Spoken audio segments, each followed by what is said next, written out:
Good morning, friends. Today we are going to continue with the previous topic, what we have started in the previous lecture, that is discharge of contract. In the earlier two classes we have completed with discharge of contract by way of performance and discharge of contract by way of mutual consent. Under that we have seen that discharge of contract by performance, two possibilities, one is actual performance and one is attempted performance. In the case of actual performance, where the parties fulfill their respective promise, it is called as an actual performance and it will lead to discharge of contract. In the second case, attempted performance, which is also called as a valid tender. In that case, one of the party attempts to perform the promise, try to fulfill the promise, but the other party does not allow him to do so. It is called as an attempted performance. It will also lead to termination of contract on the side of promiser. Second one, we have seen that a discharge of contract by way of mutual consent. Four things we have seen under that. One is a novation, one is a rescission, one is a alteration, and one is a remission. In case of novation, we are going to prepare a new contract in lieu of old contract where the parties may change, and if the parties are not changing, there is a sufficient alteration, material alteration, a big alteration you are going to make in the original contract that will lead to a novation. In case of a alteration, we have seen that we are going to minutely change certain clauses, certain provisions in a new contract, which will alter the previous clause, which will discharge the previous contract. Third one, we have seen a rescission, that is altogether cancellation of contract where the parties try to cancel the contract either mutually or otherwise there is certain circumstances where the party leads to cancellation of contract, such as where the consent of the party has not been freely obtained. In the case of coercion, undue influence, fraud, misrepresentation, the aggrieved party will be entitled to cancel the contract, resign the contract.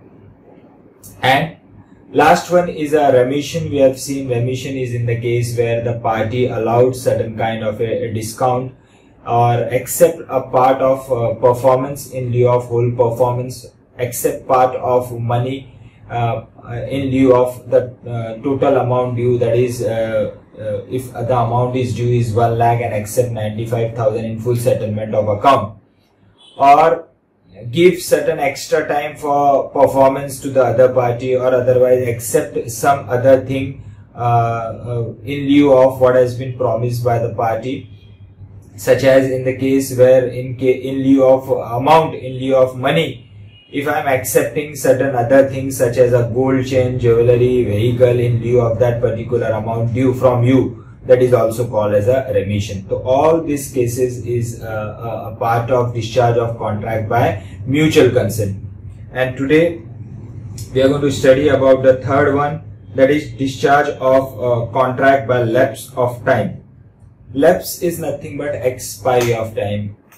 There may be possibility that time may be fixed. Time may be essence of the contract. If the contract has not been performed within that reasonable time or within the time fixed under the contract will come to an end on the expiry of that particular time that has been fixed. So that is called as a discharge by lapse of time. Further, it has been said that we have already seen that as per Limitation Act, there is a 3 years time has been fixed to take any kind of an action against the other party. If that 3 years has been expired, the contract will be assumed to be discharged. So that is we are going to study today. On your screen you can refer that. Discharge by lapse of time. The Limitation Act lays down that in case of breach of a contract, legal action should be taken within the specified time called the period of limitation. Otherwise, the promisee is debarred from instituting a suit in a court of law and the contract stand discharged. I have already explained you that कि generally 3 साल fix किया गया है अगर किसी के against में अगर आपको एक्शन लेना है, that is against the promisor. In the case of purchase and sale transaction also I told you that if you sell the goods on credit, अगर आपने किसी को उधारी पे माल बेचा है तो it is your duty to take the action within a period of 3 years if the customer is not paying the amount in respect of that particular goods. आपने 1 लाख रुपए का माल उधारी में बेचा और वो आपको 1 लाख रुपए अगर नहीं दे रहा है तो you should go to the court of law within a period of 3 years. अगर 3 साल खत्म हो जाते हैं तो लिमिटेशन एक्ट बोलता है कि आपने अगर 3 साल में एक्शन नहीं लिया तो फिर आपकी कोर्ट कोई हेल्प नहीं कर पाएगा. The contract will stand discharge. Thus, in certain circumstances, lapse of time may also discharge a contract.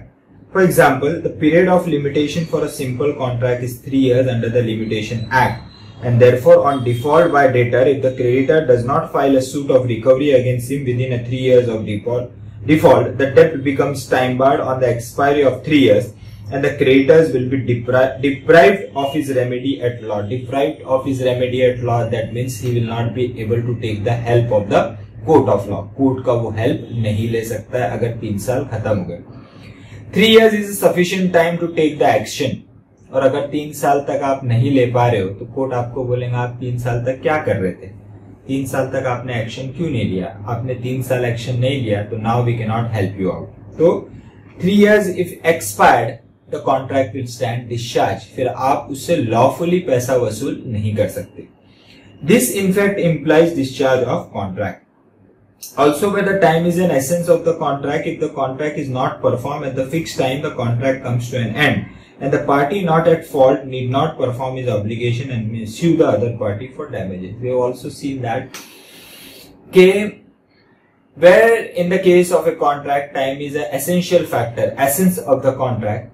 तो contract उस particular time period में ही fulfill होना चाहिए. अगर उस time period में वो contract fulfill नहीं हो रहा है तो contract will be terminated from the side of the aggrieved party, and he is entitled to take a suit or file a suit against the other party who has not fulfilled the contract within the time period fixed. However, even if that time is not an essence of the contract, we have already seen that contract has to be fulfilled within the reasonable time, depending upon the circumstances of different contract. अगर time fix नहीं किया गया है, still law क्या बोलता है कि contract should be fulfil with in the reasonable time, और अगर वो रीजनेबल टाइम में फुलफिल नहीं हुआ तो contract will stand discharge.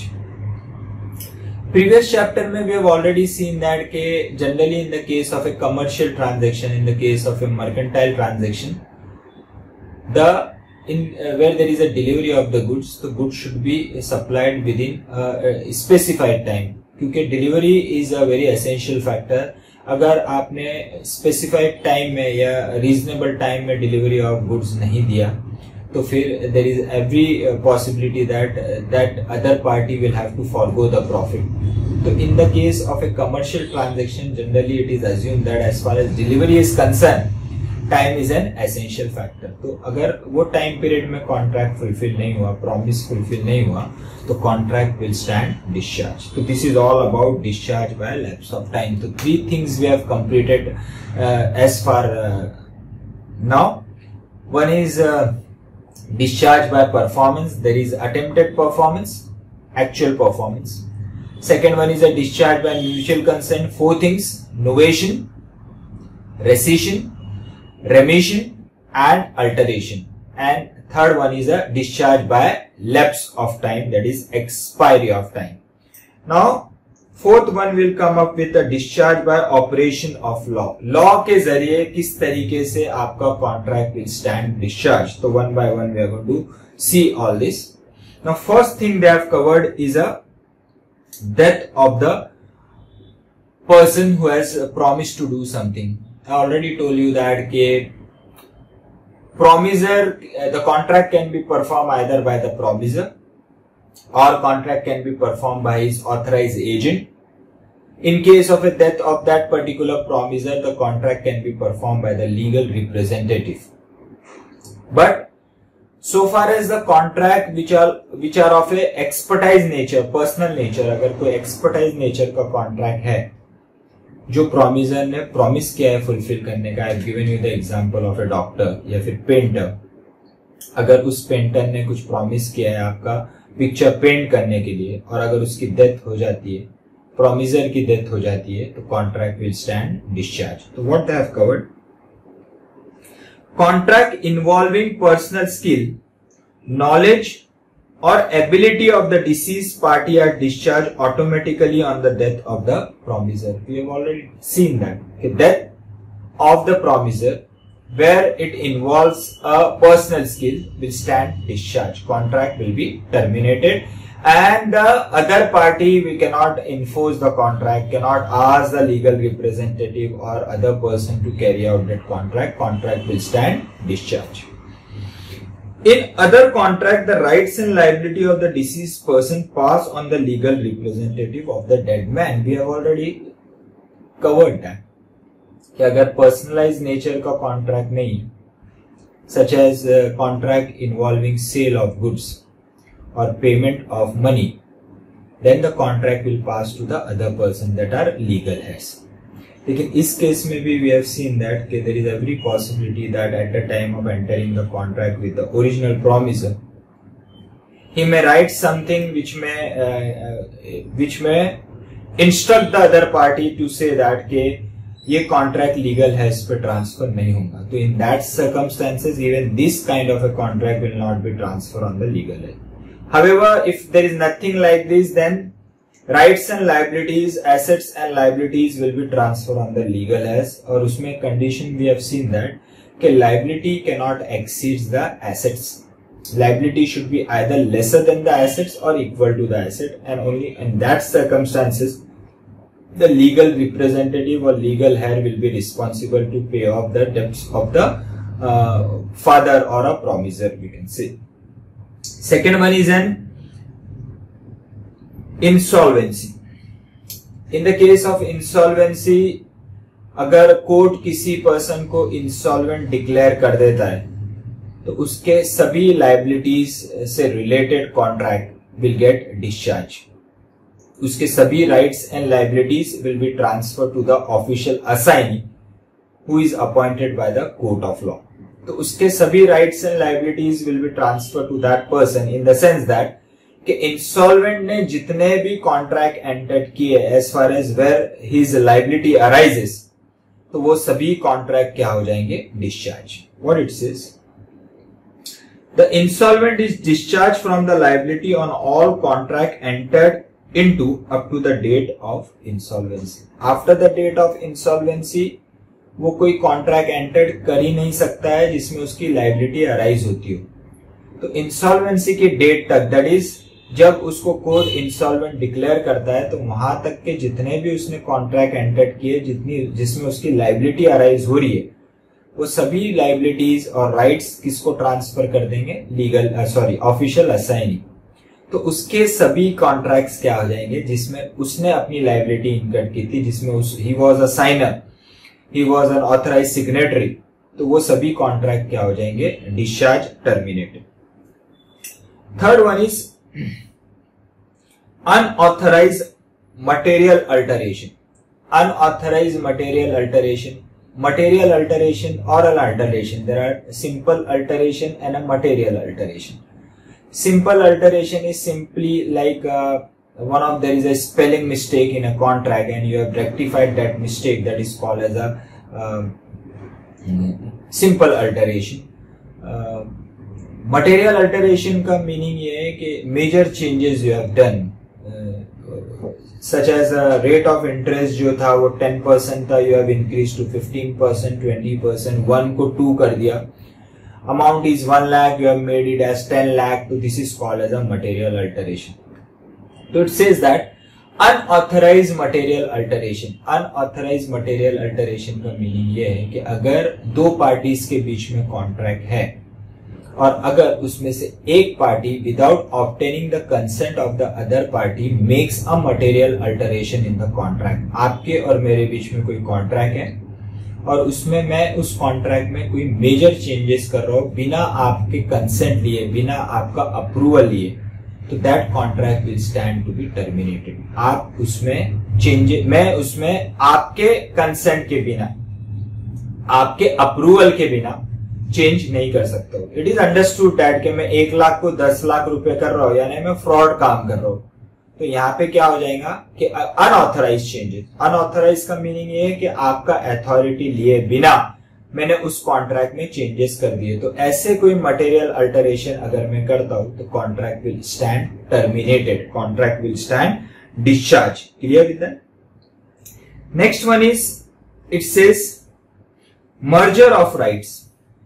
Merger of right in the sense there is an inferior rights, there is a superior rights, where the contract has been changed with the superior rights, so inferior rights will get cancelled. Just imagine the example that के आपकी एक property है, उस property में आई am a tenant, तो there is an agreement between you and me, and that agreement will be called as a tenancy agreement, or it can be called as a leave and license agreement. Now imagine that I am a tenant, you are a landlord of that particular property, and every month I am paying you a specified rent. So here my right is of a tenants, I have a tenancy right, and if I purchase that particular property from you, मैंने वो property अब आपसे purchase कर ली, तो now I have become a owner of that property. So now I have a superior right.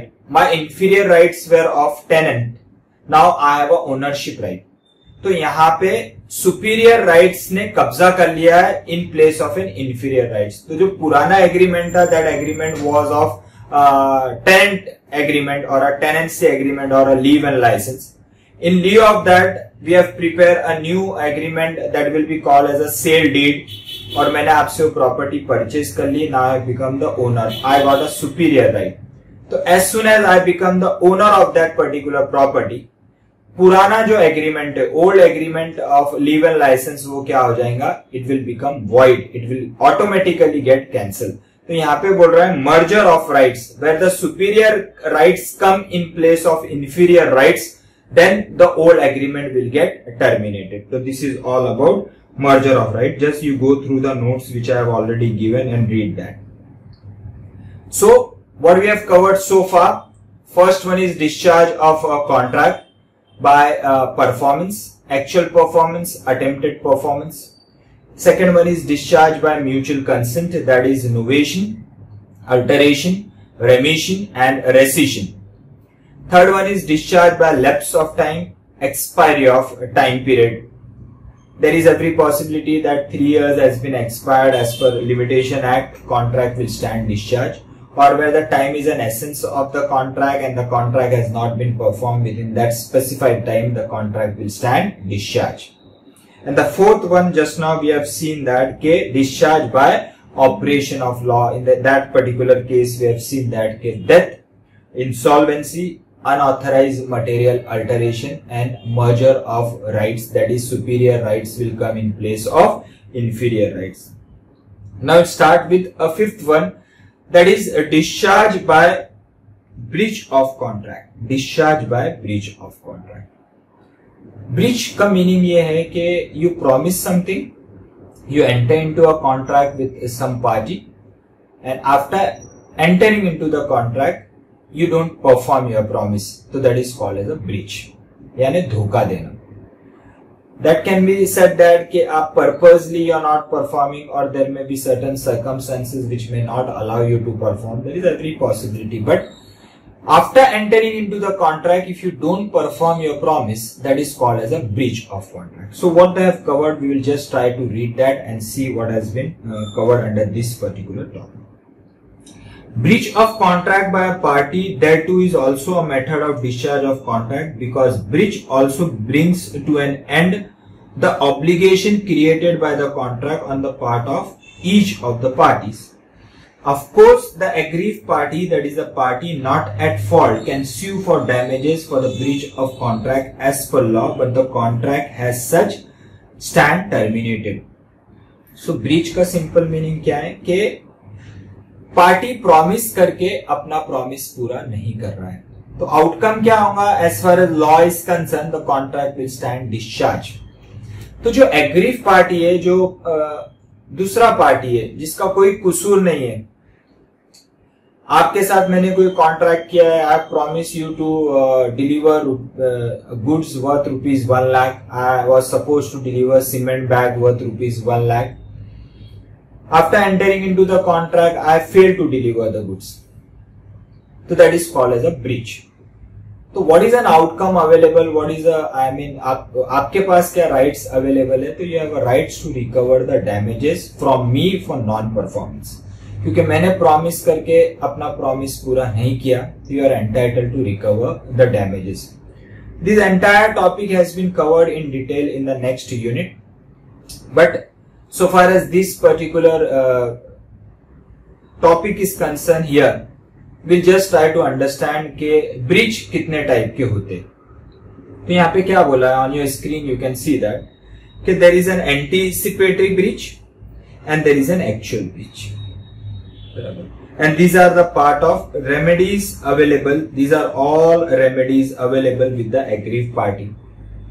We'll just try to understand what has been given. You can just go through the entire notes.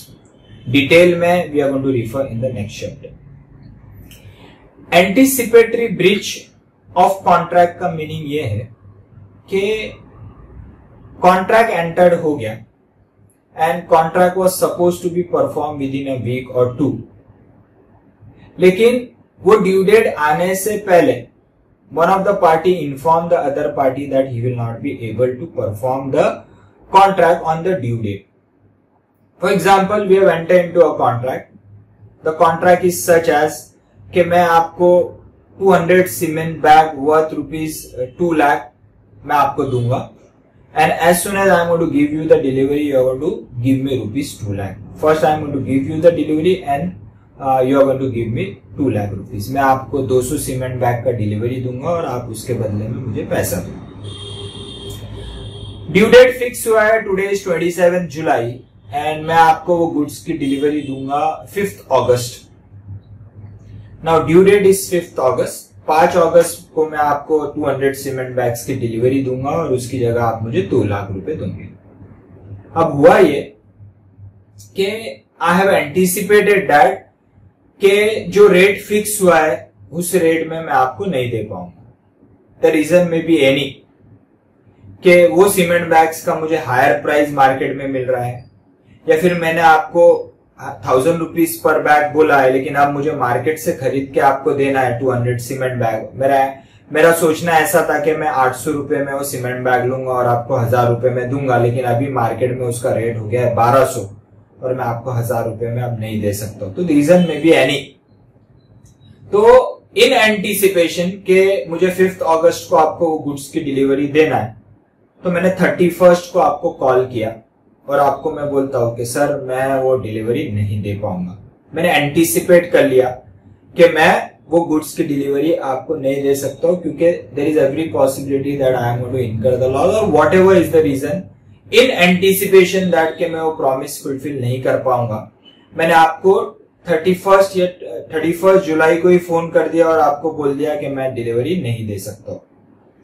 तो this is called as an anticipatory breach.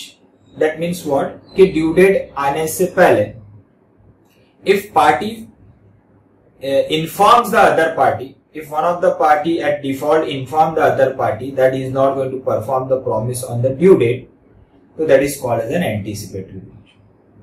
Actual breach का meaning ये है कि अगर ये same contract में जो fix हुआ है कि 5th अगस्त को मैं आपको डिलीवरी दूंगा 200 सीमेंट बैग्स का, तो 5th अगस्त जब आता है मैं आपके पास आता हूं और मैं आपको बोलता हूं कि मैंने आज का प्रॉमिस किया था आपको 200 सीमेंट बैग का, लेकिन मैं आपको वो 200 सीमेंट बैग नहीं दे सकता हूं, and I will not be able to deliver the goods, I will not be able to perform my promise. This is called as an actual breach. Anticipatory breach, due date आने से पहले अगर एक party दूसरे को inform कर देता है कि कॉन्ट्रैक्ट में फुलफिल नहीं करूंगा, तो that is anticipatory breach. Actual breach, due date पे आकर अगर कोई किसी को बोलता है कि मैं प्रॉमिस आज का प्रॉमिस हुआ था लेकिन मैं नहीं परफॉर्म कर पाऊंगा, तो that is called as an actual breach. तो on your screen you can refer this. Now all these remedies we are going to cover in the next chapter, but so far as this unit is concerned, we will just try to understand some of the things what they are given. Breach of contract may be of two kinds: anticipatory breach and actual breach. Anticipatory breach. An anticipatory breach of contract is a breach of contract occurring before the time fixed for performance has arrived. It may take place in two words: expressly by words spoken or written. Anticipatory breach में first part is expressly by word spoken और written. That means मैं आपको आमने सामने हो तो मैं आपको बोल रहा हूं कि डेट फिक्स हुआ है, मैं नहीं कर पाऊंगा, या फिर आई एम कॉलिंग यू, या फिर मैं आपको एक ईमेल कर रहा हूं या लेटर लिख रहा हूं और उसमें मैं इन्फॉर्म कर रहा हूं कि जो कॉन्ट्रैक्ट अपने बीच में हुआ है तो मैं ड्यू डेट पे वो कॉन्ट्रैक्ट पूरा नहीं कर पाऊंगा. तो this is called as an anticipatory breach. What it says, here a party to the contract communicates to the other party before the due date. What is very important under this is before the due date. Before the due date, his intention not to perform it. Example, A contract with B to supply 100 bags of wheat for rupees 60,000 on 1st March. On 15th February, A informs B that he will not be able to supply the wheat. There is an express rejection of the contract. यहाँ पे due date आने से पहले ही अगर मैंने आपको inform कर दिया कि मैं कॉन्ट्रैक्ट को फुलफिल नहीं कर पाऊंगा, that is called as an anticipatory breach, express by words. Second, implied by conduct of the one of the party. Conduct के एक्सप्रेसली नहीं बोल रहा हूं, लेकिन मेरा बॉडी लैंग्वेज ये बता रहा है कि मैं कॉन्ट्रैक्ट पूरा नहीं कर पाऊंगा. I am disabling myself from performing that particular contract. So that is called as an implied breach by conduct. What it says? Here a party by his own voluntary act disable himself from performing the contract. Example, a person contract to sell a particular horse to another on 1st June. मैंने आपके साथ कोई contract किया है और मैंने बोला हो कि ये मेरे पास जो घोड़ा है, हॉर्स है, वो मैं आपको 1 जून को दे दूंगा. अपना कॉन्ट्रैक्ट हुआ है कि आप उसका 2 लाख रुपया देंगे और मैं आपको वो horse I am going to sell to you for on 1 June for ₹2 lakh. लेकिन हुआ क्या, and before that date he sells the horse to somebody else. 1 जून को मैंने आपको प्रॉमिस किया था कि वो हॉर्स मैं आपको दूंगा, लेकिन बिना कुछ आपको बोले मैंने वो घोड़ा किसी और को बेच दिया. तो क्या अब मैं आपको 1 जून को वही घोड़ा आपको सेल कर सकता हूं? Answer is no. तो it is impliedly understood that कि I have created a breach. मैंने अपना प्रॉमिस पूरा नहीं किया है, नहीं करने वाला, because before that particular date itself मैंने अपने आप को डिसेबल कर लिया कि मैं अपना वो प्रॉमिस ऑन 1 जून पूरा करूंगा. तो this is called as an anticipatory breach impliedly. Second example, A agrees to marry B, but before the agreed date of marriage, she marries C. Sunita ने मुझे प्रॉमिस किया है कि she is going to marry me, लेकिन date आने से पहले she marries someone else. So this is called as an anticipatory breach implied. In both the above cases, there occurs an anticipatory breach of contract brought about by the conduct of one of the parties. Now, effect of anticipatory breach होता क्या है कि party अगर aggrieved है, जिसका नुकसान हो गया है on account of non performance, तो what is an outcome available, उसके पास क्या रेमेडी अवेलेबल है? क्या वो सामने वाले पार्टी जिसने ब्रीच किया है उससे वो डैमेज वसूल कर सकता है, कॉम्पेंसेशन वसूल कर सकता है? Will see under this.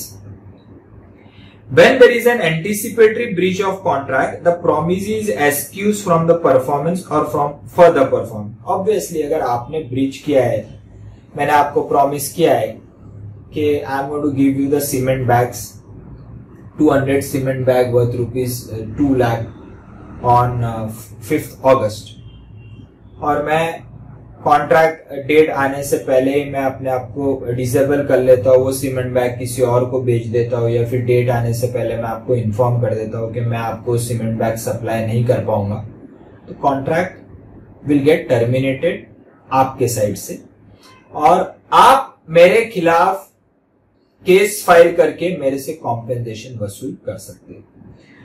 अब वो बोल रहा है कि कॉम्पेंसेशन अगर वसूल करना है तो कैसा करेंगे और कितना करेंगे। What that give? It gives an option to the promisee that is an aggrieve party जो डिफॉल्ट में नहीं है। He may either treat the contract as rescinded, that is cancel, and sue the other party for damages for the breach of contract immediately without waiting until the due date of performance. What it says कि मैंने 5th अगस्त को आपको promise किया है कि 200 cement bag worth ₹2 lakh मैं आपको दूंगा। 31 जुलाई को मैं आपको इन्फॉर्म करता हूं कि मैं वो सीमेंट बैग नहीं दे पाऊंगा।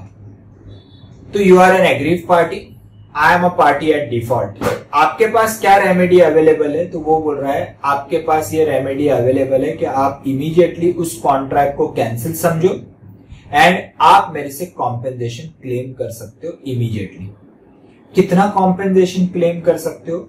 मैंने आपको प्रॉमिस किया था कि मैं वो सीमेंट बैग 2 लाख रुपीज में आपको दूंगा, यानी पर cement bag 1000 rupees. 200 cement bag multiplied bye 1000 it will result in 2 lakh. अब 31st को जब मैंने आपको इन्फॉर्म किया, उस दिन मार्केट में उस सीमेंट बैग का रेट था 1100 रुपीज, यानी 100 रुपीज पर cement bag has been increase. तो यहां पे मैंने अगर आपको इन्फॉर्म कर दिया कि मैं सीमेंट बैग नहीं दे पाऊंगा, तो अब आपको सीमेंट बैग मार्केट से लेना पड़ेगा at the rate of 1100 rupees पर सीमेंट बैग। तो आपका नुकसान हो रहा है 100 रुपीज पर सीमेंट बैग। तो यहां पे 100 multiplied by 200 cement bag that is total 20,000 rupees का लॉस आप पार्टी एट डिफॉल्ट यानी मेरे से वसूल कर सकते हो on 27th of July, sorry 31st of July, जब मैंने आपको इन्फॉर्म किया कि मैं कॉन्ट्रैक्ट फुलफिल नहीं कर पाऊंगा। और what is the second remedy available? अगर मुझे ये रेमेडी में नहीं जाना है और ये रेमेडी में जाना है, तो I have both the option available. Second क्या बोल रहा है? He may elect not to resign the contract but to treat the contract as still operative. आपके पास ये एक रेमेडी अवेलेबल है कि मैंने आपको 31st को इन्फॉर्म कर दिया कि मैं 200 सीमेंट बैग आपको नहीं दे पाऊंगा, तो आप इमीडिएटली कॉन्ट्रैक्ट को कैंसिल नहीं कर रहे हो। आप क्या कर रहे हो? आपके साइड से कॉन्ट्रैक्ट को स्टिल सब्सिस्टिंग रहने दे रहे हो, ऑपरेटिव रहने दे रहे हो, आप कॉन्ट्रैक्ट को कैंसिल नहीं कर रहे हो। आप क्या सोच रहे हो कि देयर इज एवरी पॉसिबिलिटी, आप ये सोच रहे हैं कि हो सकता है कि मैंने आपको प्रॉमिस किया है 5th अगस्त को, तो you will wait up to 5th August, और 5th अगस्त को शायद मैं सीमेंट बैग दे दूंगा आपको। वट एवर रीजन, आप उसको इमीडिएटली 31st जुलाई को कैंसिल नहीं कर रहे हो। What it says? He may elect not to resign but to treat the contract as still operative and wait for the time of performance. Wait of the time of performance. So what was the date of time of performance? Was 5th August 2020. Inform कब किया है? 31st August, sorry July 2020. Contract entered कब हुआ था? 27th July 2020. 27 जुलाई को contract entered हुआ, 31 जुलाई को मैंने आपको इन्फॉर्म किया कि मैं कॉन्ट्रैक्ट पूरा नहीं कर पाऊंगा। तो एक रेमेडी आपके पास क्या अवेलेबल है कि 31 जुलाई को आप कॉन्ट्रैक्ट कैंसिल करोगे और इमीडिएटली मेरे से कॉम्पेंसेशन क्लेम करोगे। सेकेंड रेमेडी क्या है? अगर फर्स्ट रेमेडी में आपको नहीं जाना है, तो you will not cancel the contract immediately, but you will wait up to the actual date that is 5th August. 5th अगस्त तक आप वेट करोगे और आगे क्या करोगे 5th अगस्त को? And then hold the other party responsible for consequences of non performance. You will wait up to 5th August and you are going to cancel the contract on 5th August if I don't perform the contract on 5th August, and then you are going to claim the damages. और 5th अगस्त को अगर आप damages claim करते हो तो फिर damages कितना होगा? अगर 31st को आप डैमेजेस क्लेम कर रहे हो तो मार्केट में सीमेंट बैग की प्राइस 1100 रुपए थी, कॉन्ट्रैक्ट एंटर्ड 1000 रुपए पे हुआ था, तो आप पर सीमेंट बैग मेरे से 100 रुपीज क्लेम कर रहे हो, यानी 20,000। लेकिन जब 5 अगस्त आया, सीमेंट बैग की प्राइस हो गई 1200 रुपए। तो अब आपको मार्केट से 1200 में लेना है, तो आपका नुकसान कितना हो रहा है? 200 रुपए पर सीमेंट बैग, 200 रुपीज पर cement bag multiplied by 200 bag, total loss is 40,000। तो now you can claim 40,000 as damages from the party at default, that is who has created a breach. यानी आप मेरे से 40,000 रुपए वसूल करेंगे 5 अगस्त। लेकिन इसमें एक प्रॉब्लम ये भी है कि हो सकता है कि 5 अगस्त को सीमेंट बैग का प्राइस हो गया 900 रुपए, price has been reduce. In that circumstances even अगर मैं कॉन्ट्रैक्ट फिर भी परफॉर्म नहीं कर रहा हूं, तो then you are not entitled to claim damages because the price has been reduce. अब आपका लॉस नहीं हो रहा है। और अगर मैं 1000 रुपीज में आपको सीमेंट बैग देता हूं, तो आपको सीमेंट बैग 1000 रुपीज में लेना पड़ेगा, क्योंकि आपने कॉन्ट्रैक्ट को 31 अगस्त को कैंसिल नहीं किया, आप उसको सबसिस्टिंग रख रहे हो। तो यहां पे अगर प्राइस बढ़ जाता है तो आपको कॉम्पेंसेशन ज्यादा मिलेगा, प्राइस कम हो जाता है तो कॉम्पेंसेशन कम मिलेगा। एक और पॉसिबिलिटी ये है कि अगर आपने 31 जुलाई को कॉन्ट्रैक्ट नहीं कैंसिल किया and you waited up to 5 August, लेकिन उस दौरान वो 5 डेज के अंदर अगर गवर्नमेंट का कोई ऑर्डर आया और उन्होंने इस पर्टिकुलर प्रोडक्ट के सेल पे बंदी लगा दी, बैन कर दिया कि private sale of cement bags has been ban in the state of Maharashtra, क्योंकि वहां पे बहुत ब्लैक मार्केटिंग हो रहा है, तो महाराष्ट्र गवर्नमेंट ने सीमेंट बैग के सेल पे बैन लगा दिया। तो आपने 31 जुलाई को कैंसिल नहीं किया था कॉन्ट्रैक्ट सबसिस्टिंग था, लेकिन 31 जुलाई से 5 अगस्त के बीच में government has declare the sale of private sale of cement bag as illegal. Contract automatically हो जाएगा cancel, will be void, now you can not recover the damage from me on 5 August. तो आपके पास पॉसिबिलिटी क्या है? पहला remedy ये available है कि अगर मैं ड्यू डेट आने से पहले आपको इन्फॉर्म करता हूं कि मैं कॉन्ट्रैक्ट फुलफिल नहीं कर पाऊंगा, तो you can immediately cancel the contract and claim the damages. Second remedy क्या है आपके पास कि you don't cancel the contract immediately, but you wait up till the due date, और फिर ड्यू डेट पे you can claim the compensation and compensation will be equal to difference between the market price and the contract price. Market price अगर उस दिन 1200 है, contract price अगर 1000 रुपए था, तो 1200 माइनस 1200 पर बैग आप लॉस रिकवर कर सकते हो। लेकिन अगर आप ड्यू डेट तक वेट करते हो, तो देयर इज एवरी पॉसिबिलिटी कि उसमें आपका नुकसान भी हो सकता है।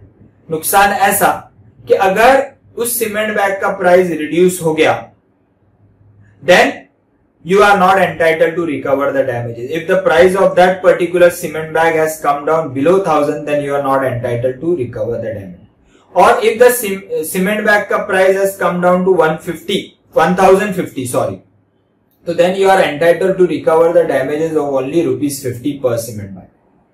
तो यहां पे अगर सीमेंट बैग का प्राइस ज्यादा हो गया तो ज्यादा कॉम्पेंसेशन मिलेगा, कम हो गया तो कम कॉम्पेंसेशन मिलेगा, या कॉन्ट्रैक्ट प्राइस से कम हो गया तो फिर नो कॉम्पेंसेशन मिलेगा। और सेकंड पॉसिबिलिटी ये है कि अगर उस पर्टिकुलर प्रोडक्ट के सेल पे गवर्नमेंट ने कोई बैन लगा दिया, तो फिर ऑटोमेटिकली वो कॉन्ट्रैक्ट हो जाएगा illegal, then you are not entitled to recover any kind of damages from the party at default. What they are giving, but in that case he will keep the contract alive for the benefit of the other party as well. benefit of the other party यानी मेरा benefit भी हो सकता है, जैसा मैंने अगर बताया कि प्राइस कम हो गया तो मेरा बेनिफिट है, then I don't have to pay the compensation or I will have to pay the reduced compensation. अगर 31 जुलाई को आप कॉम्पेंसेशन क्लेम करते, जब प्राइस 1100 था, तो आप 100 रुपए सीमेंट बैग पर बैग कॉम्पेंसेशन वसूल कर सकते थे, but you waited up to 5 August, जब सीमेंट बैग का प्राइस हो गया है come down to 1050, तो now you are entitled to recover the damages of only 50 per cement bag. या फिर सीमेंट बैग का प्राइस हो गया है less than 1000, तो then you are not entitled to recover any kind of a compensation from the party at default. And the guilty party, if he so decide on reconsideration, may still perform his part of the contract and can also take the advantage of supervening impossibility which may have the effect of discharging the contract. जैसे कि मैंने बोला कि आपने contract 31 जुलाई को cancel नहीं किया, आपने 5 अगस्त तक उस पर्टिकुलर कॉन्ट्रैक्ट को रहने दिया और 5 अगस्त को उस सीमेंट बैग का प्राइस हो जाता है 950। तो फिर अगर मैं आपके पास 200 सीमेंट बैग लेके आता हूं तो आपको वो सीमेंट बैग 1000 रुपीज में लेना पड़ेगा, क्योंकि कॉन्ट्रैक्ट प्राइस क्या था 1000। या फिर अगर सुपरवेनिंग इम्पॉसिबिलिटी का मीनिंग है कि अगर कोई ऐसे फैक्टर अराइज हो जाते हैं जिसके कारण मुझे कॉन्ट्रैक्ट फुलफिल करने की कोर्ट से ही कॉन्ट्रैक्ट फुलफिल ना करने की कोर्ट से ही अनुमति है, कोर्ट हैज अलाउड मी के अब परफॉर्म करने की जरूरत नहीं है। जैसे कि मैंने अभी आपको बताया कि सेल ऑफ सीमेंट बैग, एक नोटिफिकेशन आया कोर्ट का या नोटिफिकेशन आया गवर्नमेंट का और उन्होंने बोला कि private sale of cement bag has been ban in the state of Maharashtra. तो देन मुझे कोर्ट ने ही अनुमति दे दी, कोर्ट हैज अलाउड मी कि मुझे कॉन्ट्रैक्ट फुलफिल नहीं करना है। तो इन दैट सर्कमस्टेंसेस अगर 5 अगस्त आता है और आप मेरे से सीमेंट बैग मांगते हो तो मैं आपको बोलूंगा कि मैं सीमेंट बैग दे नहीं सकता क्योंकि कोर्ट ने बैन कर दिया है। तो अब आप मेरे से कोई भी कॉम्पेंसेशन रिकवर नहीं कर सकते। तो what it has been given, just example जो मैंने आप लोगों को बताया वही एग्जांपल से will just read that. A agrees to employ B as a clerk, the service to commence from 1st June. On 20th May, he informs B that his service will not be required.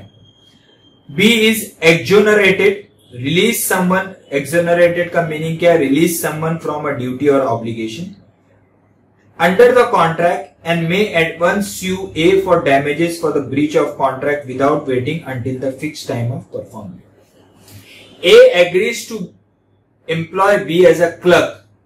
A is an employer, B is an employee. A ने B को वादा किया है कि वो उसको as a clerk अपने organisation में एम्प्लॉय करेगा और जिसका सर्विस का कमेंसमेंट होगा 1 जून को।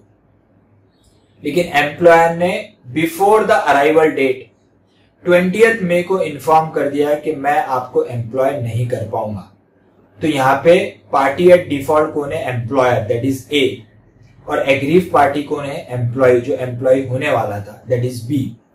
तो बी के पास ये राइट है कि वो 20 मई को ही कॉन्ट्रैक्ट कैंसिल करे and he can claim the damages from the employer for not fulfilling his promise. Second example is A agrees to sell his house to B for rupees 8,50,000 on 1st March. But on 10th February, he changes his mind and writes to B that he will not be able to sell his house. There is an anticipatory breach of contract. 2 courses are open for B. He may treat the contract as rescinded, that is cancelled at once, and sue A for damages. Or he may wait till 1st March, B adopt the second course. On 20th February, the house was destroyed by fire. The contract stand discharged by supervening impossibility. Contract cancel नहीं किया aggrieve party ने, ये लालच में कि due date पे वो ज्यादा कॉम्पेंसेशन वसूल करेगा और whatever may be the reason.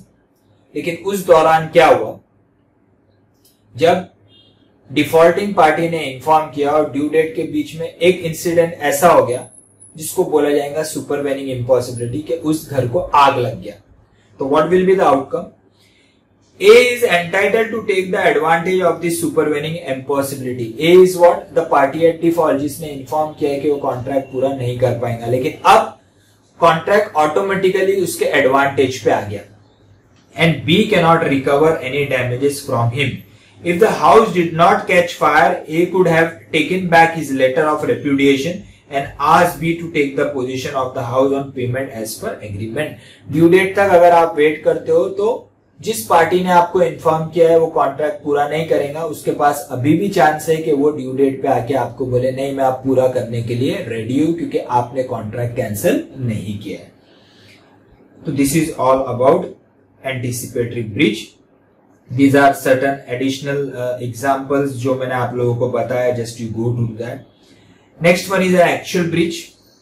Actual breach का मीनिंग ये है कि ड्यू डेट पे अगर मैं आपको इन्फॉर्म करता हूं कि मैं कॉन्ट्रैक्ट पूरा नहीं कर पाऊंगा तो that is called as an actual breach. What it has been given, Actual breach may also discharge the contract. It occurs when a party fails to perform the obligation upon the date fixed for performance by the contract, that is on the due date. For example, where on the appointed day the seller does not deliver the goods or the buyer refuses to accept the delivery. Actual breach entitled the party not in default to elect to treat the contract as discharged and sue the party at fault for damages. Now what is the example they have given? Where on the appointed day the seller does not deliver the goods or buyer refuses to accept the delivery. मैंने 200 cement bags आपको 5 अगस्त को देने के लिए बोला और 5 अगस्त आता है तो मैं आपको इन्फॉर्म करता हूं कि I will not be able to deliver the goods. This is called as an actual breach. या फिर कॉन्ट्रैक्ट ऐसा हुआ था कि 200 सीमेंट बैग्स आपको दूंगा और 2 लाख रुपए मुझे दूंगा. 200 सीमेंट बैग मैं आपके पास लेके आता हूं लेकिन आप अब उस गुड्स की डिलीवरी लेने से इनकार कर रहे हो. There is every possibility you may refuse. Why you may refuse? For any reason. कि मार्केट में अगर उस सीमेंट बैग की प्राइस हो गई 900 रुपए और मैं आपको ड्यू डेट के दिन आ रहा हूं और बोल रहा हूं कि जैसा मैंने वादा किया था वैसा मैं ये ट्रक में 200 सीमेंट बैग लेके आया हूं, आप 2 लाख रुपए दो, सीमेंट बैग आप लो, लेकिन आप मना कर रहे हो उस गुड्स की डिलीवरी लेने से. तो this is also called as an actual breach. लेकिन अब ब्रीच कौन क्रिएट कर रहा है? आप. क्योंकि मैं अपना परफॉर्मेंस देने तैयार हूं लेकिन आप उस परफॉर्मेंस को नहीं ले रहे हो. तो अब इस केस में I am an aggrieved party and you are the party at default. In this case, I will be entitled to recover the damages and damages will be again equal to difference between the market price and a contract price. Now, in this case, the contract price was 1000. मैं आपको 1000 rupees में देने वाला था पर bag और 2 लाख रुपए आपसे लेने वाला था. लेकिन हुआ क्या कि मार्केट में उसकी प्राइस हो गई 900, इसीलिए आप वो सीमेंट बैग आप मेरे से नहीं ले रहे हो. तो here I will be entitled to recover the damages from you and damages will be equal to difference between the contract price and the market price. Contract price is 1000, market price is 900, difference is 100 multiplied by 200 cement bag, that is I will be entitled to recover 20,000 rupees from you. Clear with that? Because here the party at default आप है, आपने cement bag लेने से मना कर दिया. तो breach can be from either of the side, either from the side of the seller or purchaser, promiser or any other party. During the performance, what it says, actual breach may also arise during the performance of the contract. Actual breach of contract also occur when during the performance of the contract one party fails or refuses to perform his obligation under it by express or implied act. During the performance यानी performance चालू है और बीच में से ही काम छोड़ दिया. जैसे कि पेंटर को काम दिया है, पेंटर आधा काम करता है और छोड़ देता है. बीच में से ही the person has refuse to perform the promise. तो हाफ वे कॉन्ट्रैक्ट अगर छोड़ दिया तो that is also called as an actual breach. In both the cases, aggrieved party will be entitled to recover the damages from the other party. Next is discharge by subsequent or supervening impossibility or illegality. It's very simple. Supervening impossibility, subsequent impossibility का simple meaning है जैसे अभी थोड़ी देर पहले अपन ने देखा कि contract entered हुआ. जब कॉन्ट्रैक्ट एंटर्ड किया, जब वो पॉसिबल था, possible from both the side, from the side of the promiser and from the side of the promisee, from the side of the buyer, from the side of the seller. लेकिन contract entered करने के बाद ऐसे circumstances arise हुए जिसमें सामने वाला party promiser अपना प्रॉमिस पूरा नहीं कर पा रहा. कर नहीं पा रहा. क्यों नहीं कर पा रहा? क्योंकि उसके आगे ऐसे सर्कमस्टेंसेस अराइज हो गए जो उसको मना कर रहे हैं कि अब आप नहीं कर सकते हो. जैसे कि there is every possibility that I just now told you that sale of cement bag has been declared as banned by private sale of cement bag has been. यहाँ पे कोर्ट ने बोल दिया है कि आप ये परफॉर्म नहीं कर सकते. तो such kind of an possibility, such kind of an impossibility is called as a supervening. ये we have seen that कि मैंने आपको वादा किया कि मैं अपना गोडाउन आपको भाड़े से दूंगा, लेकिन that particular godown has been totally destroyed by fire. तो सर्कमस्टेंसेस ऐसे अराइज हो गए जो मेरे हाथ में नहीं थे. and now the circumstances are demanding that I should not perform the contract.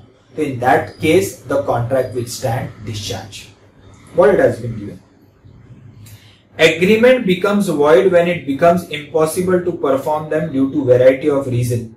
This is known as impossibility of performance and dealt with section 56. An agreement to do an act impossible in itself is void. We have already seen that कि अगर contract entered करते वक्त ही अगर आपको पता है कि वो possible नहीं है, तो it is void from the start. I told you that I am going to bring a moon for you and you are going to give me 20 crore rupees. This particular agreement itself is void because it is impossible to perform. तो अगर contract entered करते वक्त ही impossible है, तो starting से ही void है.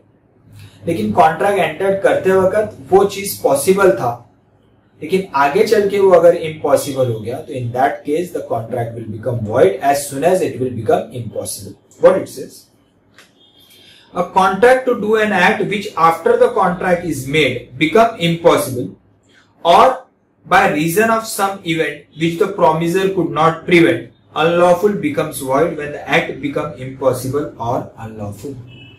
As soon as that particular act becomes impossible, it will become void. Where one person has promised to do something which he knew or with a reasonable diligence might have known and which the promisee did not know to be impossible or unlawful, such promiser must make compensation to such promisee for any loss which such promisee sustained through non-performance. अब वो बोल रहा है कि अगर activity fraudulent है, यानी जानबूझ के मैं आपके साथ कोई कॉन्ट्रैक्ट एंटर कर रहा हूं जो मुझे पॉसिबल है कि मैं परफॉर्म नहीं कर पाऊंगा, तो ये हो गया ब्रीच. आपको पता नहीं है लेकिन मुझे पता है कि वो कॉन्ट्रैक्ट मैं बोल रहा हूं, मैं प्रॉमिस कर रहा हूं, लेकिन I am not going to perform that promise. तो that we have seen already in the case of fraud, purposely deceive. आप जानबूझ के इंटेंशनली किसी को डिसीव करने की कोशिश कर रहे हो, तो this is a case of fraud. तो इस केस में I will be liable to give you the compensation. तो यहां पे अगर impossibility exist हो रही है जो दोनों पार्टी को पता नहीं है, कॉन्ट्रैक्ट इज void. दोनों पार्टी को पता है फिर भी कॉन्ट्रैक्ट एंटर कर रहे हैं. जैसे एग्जांपल मैंने आपको दिया मून का, कि मैं चांद लेके आऊंगा और आपसे 2 करोड़ रुपए लूंगा. दोनों को मालूम है कॉन्ट्रैक्ट होने वाला नहीं है, स्टिल void. दोनों को पता नहीं है तो void, दोनों को पता है तो void. लेकिन अगर एक पार्टी को पता है फिर भी वो एंटर कर रहा है कि ये हो नहीं पाएगा, फिर भी आपको प्रॉमिस कर रहा है, यानी ये हो गया फ्रॉड. तो उस केस में you are entitled to recover the damages. तो what it says, first one what they have covered, impossibility existing at the time of performance, sorry existing at the time of contract. Sorry, जब आप contract enter कर रहे, at that moment जिस चीज का promise कर रहे हैं, जो सब्जेक्ट मैटर इन्वॉल्व है, वो सब्जेक्ट मैटर का परफॉर्मेंस पार्टी नहीं दे पाएगा, वो इम्पॉसिबल. इम्पॉसिबिलिटी में क्या बोल रहा है वो, if impossibility is known to the parties, known to the parties, दोनों को पता है कि ऐसा नहीं हो पाएगा, फिर भी जानबूझ के कॉन्ट्रैक्ट एंटर कर रहे, contract is void. Contract is not voidable, contract is void because they are aware that के impossible है, still they are entering. जैसा अभी मैंने moon का example दिया कि I am going to bring a moon for you. I promise Sunita that I am going to bring a moon for you for rupees 2 crore. The contract is void because Sunita and myself are aware that के contract perform होने वाला नहीं है. If unknown to the parties, even if unknown to the parties, the contract is void. जैसे कि I have given you the example कि England से ship में माल आ रहा है and I am going to sell the goods to you. मैंने आपको बोला वो गुड्स मैंने मंगाया और वो डिलीवरी मैं आपको ही दूंगा, उसका 2 लाख रुपए आप जमा करवा दो. लेकिन शिप डूब गया, अब मैं माल आपको नहीं दे सकता हूं, मगर ये मुझे पता नहीं है, ना आपको पता है. यहाँ पे अगर मुझे पता रहता था और फिर भी कॉन्ट्रैक्ट एंटर कर रहा हूं तो ये केस हो जाता था फ्रॉड का. लेकिन मुझे पता नहीं है कि शिप डूब गया, तो this is a contract which will result in impossibility and contract will be void. Obviously I will have to return 2 lakh rupees which I have taken as advance from you. Third one, if known only to the promiser, अगर सिर्फ promiser को पता है और फिर भी वो contract enter कर रहा है, यानी उसका मकसद क्या है, सामने वाले को धोखा देने का, डिसीव करने का, तो इस केस में the contract will be voidable at the option of the aggrieve party. Aggrieve party can recover the compensation for the loss which he has incurred on account of such fraud. What else? Supervening impossibility. Supervening impossibility means कि contract entered करते वक्त वो valid था, लेकिन आगे चल के कुछ सर्कमस्टेंसेस ऐसे अराइज हो गए कि उस कारण से वो कॉन्ट्रैक्ट हो गया impossible. Supervening, that is super natural power on account of certain power which were not in your hands, on account of certain circumstances which were not in your hand, on account of which the contract has become impossible, and hence it will be void. Parties cannot recover the damages. In this case, the impossibility supervenes after. Supervenes का meaning क्या है? On account of certain factor, it arises after the contract has been entered, which is material to our study of discharge of contract. What it says? A contract to do an act which after the contract is made become impossible or by reason of some event which the promisor could not prevent, unlawful becomes void when the act become impossible or unlawful. जैसे मैंने आपको बोला कि government का अगर कोई order आ गया कि आप ऐसा नहीं कर सकते हो, जैसा आपके साथ मैंने लीकर सप्लाई करने का कोई कॉन्ट्रैक्ट एंटर किया है. जब लीकर सप्लाई करने का कॉन्ट्रैक्ट एंटर किया था तो supply of liquor private entity कर सकता था, लेकिन अगर बाद में once the contract has been entered, उसके बाद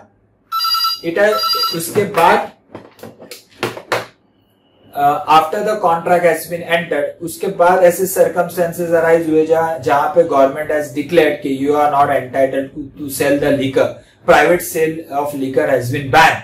So in that circumstances, the contract has become impossible and it will be void.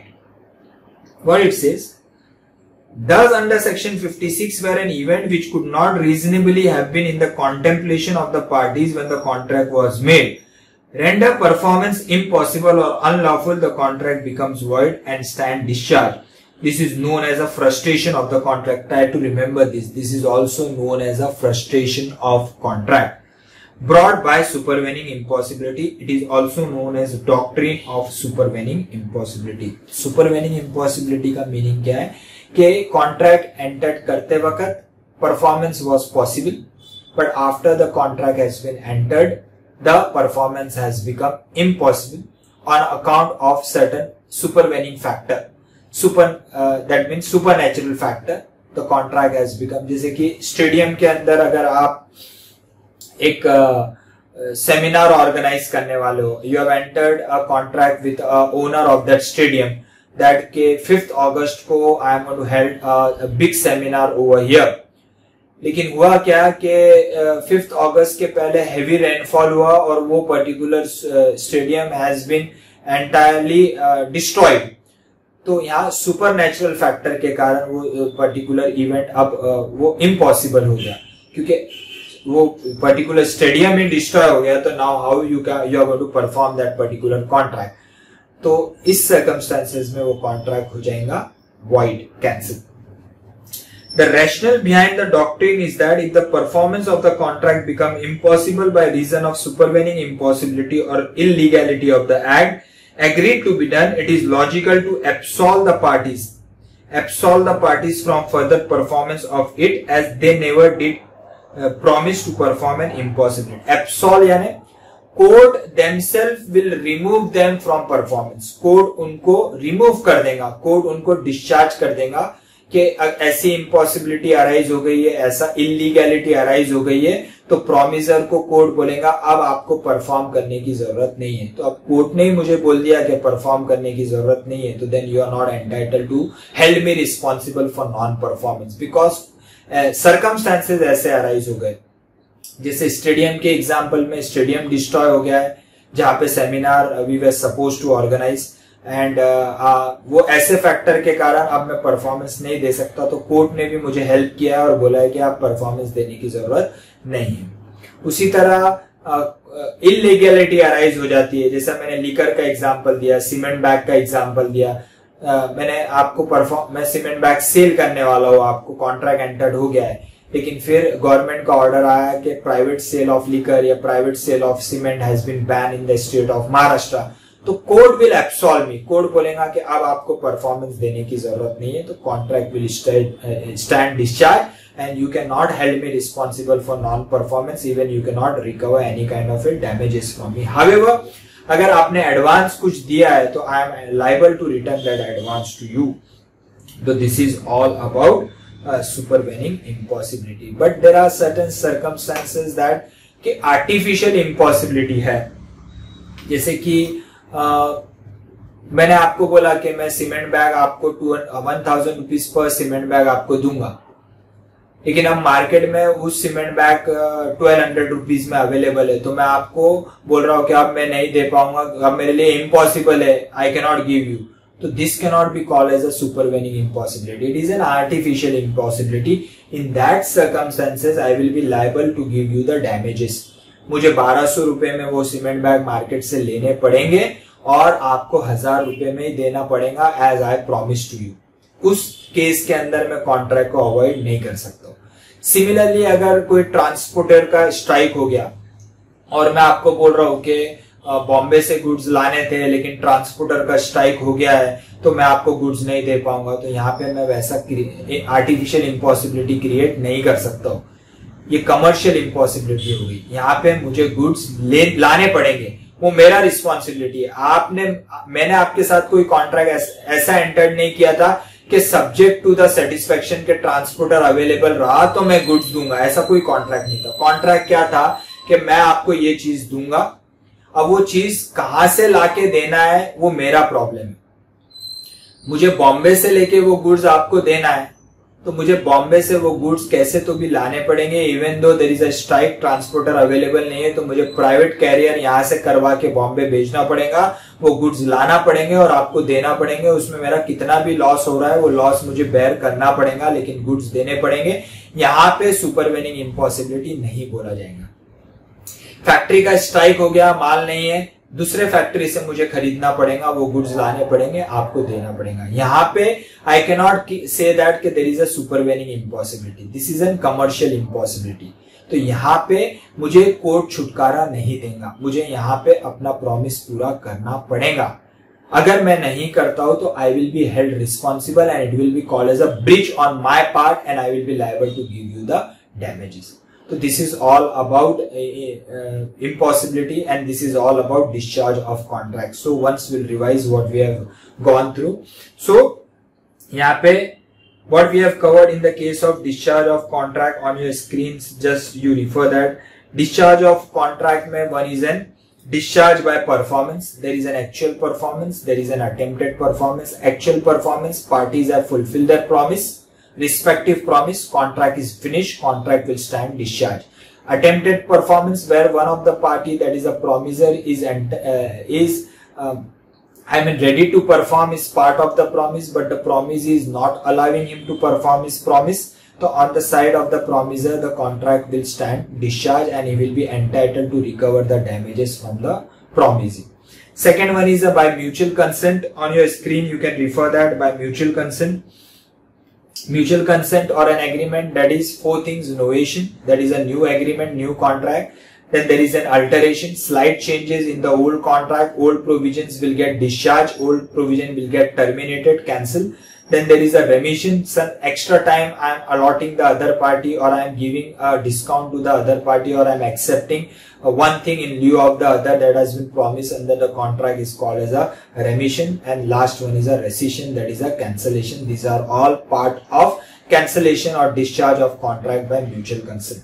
Third one is by lapse of time. Lapse of time is on account of reasonably, if the contract has not been fulfilled within the time fixed, the contract will stand discharged. By law, it has been said that it should be completed within 3 years. Any action has to be taken against the other party 3 साल में लेना है, और 3 साल में action आप नहीं लेते हो तो contract will automatically stand discharged. Then there is by operation of law. Operation of law में we have seen कि अगर किसी की डेथ हो जाती है, जहाँ पे contract is of special nature, expertise nature, personal skill, उसके डेथ के वजह से contract will stand discharged. अगर पार्टी इंसॉल्वेंट हो जाता है तो उसके सभी लाइबिलिटी विल स्टैंड डिस्चार्ज, उसके सभी rights and liabilities will be transfer to the other party. Then अगर कोई अनऑथराइज अगर आप चेंज कर रहे हो कॉन्ट्रैक्ट के अंदर सामने वाले पार्टी का अप्रूवल लिए बिना, तो again the contract will stand discharge by operation of law. Then there is a subsequent supervening impossibility और इलीगैलिटी। कॉन्ट्रैक्ट अगर आप एंटर्ड करते हो, अगर उसी टाइम पे वो इम्पॉसिबल है, contract will stand void, will discharge. अगर बोथ द पार्टीज को पता है फिर भी कॉन्ट्रैक्ट एंटर्ड कर रहे हो, वॉइड। बोथ द पार्टीज को पता नहीं है फिर भी कॉन्ट्रैक्ट एंटर्ड हो रहा है, again the contract will be void. लेकिन अगर एक पार्टी को पता है और दूसरे को पता नहीं है, तो in that case it will B voidable at the option of the aggrieved party. Supervening impossibility, contract entered करते वक्त वैलिड था, लेकिन आगे चल के ऐसे सर्कमस्टेंसेस अराइज हो गए जिसके वजह से कॉन्ट्रैक्ट हो गया impossible to perform, then the contract will stand discharge, will be void. And last one is a breach of contract. अगर एक पार्टी कॉन्ट्रैक्ट में एंटर करने के बाद रिफ्यूज कर देता है अपना प्रॉमिस पूरा करने के लिए, तो that is called as a breach. Breach दो टाइप का, one is an actual breach and one is an attempted breach. Actual breach due date पे अगर सामने वाला पार्टी रिफ्यूज कर देता है परफॉर्म करने के लिए, actual breach. Attempted breach due date आने से पहले अगर पार्टी सामने वाले पार्टी को इन्फॉर्म कर देता है कि वो कॉन्ट्रैक्ट फुलफिल नहीं करेगा, तो then that is called as an attempted breach. Attempted breach में एग्रीव पार्टी के पास ये राइट है कि कॉन्ट्रैक्ट इमीडिएटली कैंसिल करे और कॉम्पेंसेशन क्लेम करे, या फिर ड्यू डेट तक वेट करे एंड देन कॉम्पेंसेशन क्लेम करे। लेकिन अगर ड्यू डेट तक वेट करता है तो उसमें उसका फायदा भी है और नुकसान भी है। फायदा ये है कि हो सकता है उसको कॉम्पेंसेशन ज्यादा रिकवर हो, ज्यादा वसूल हो। लॉस ये है कि अगर उसका प्राइस कम हो गया तो देन उसको या तो कॉम्पेंसेशन नहीं मिलेगा या कम मिलेगा, या फिर अगर गवर्नमेंट ने उस चीज को बैन कर दिया तो सामने वाले पार्टी के अगेंस्ट में वो कोई भी कॉम्पेंसेशन रिकवर नहीं कर सकता है। तो this is all about modes of discharge of contract. I hope you have enjoyed the lecture. I hope you have understood the concept. Still, if you have any doubt, please ask me. Bye everyone.